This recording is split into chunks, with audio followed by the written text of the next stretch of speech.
Pilipinas, updated ka na ba? Maine, laging inaantok. Buntis na? Nagpapakita na ba ng senyales ng pagdadalang tao na si Maine Mendoza? Yes, the phenomenal star must be pregnant. This is as far as the netizens are concerned. Sa pinagbasehan nilang post ni Mrs. Atayde sa X or dating Twitter nitong September 6. Grabe yung sobrang nakakaantok post ni Maine. Dahil doon ay sunod-sunod na ang reaksyon ng kanyang mga fans. Buntis na raw ang kanilang beshi.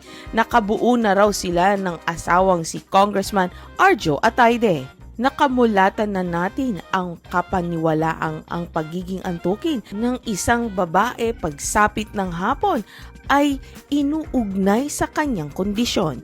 Chances are, buntis na to. Pero pa ito sa pagsusuka ng babae, which is also one of the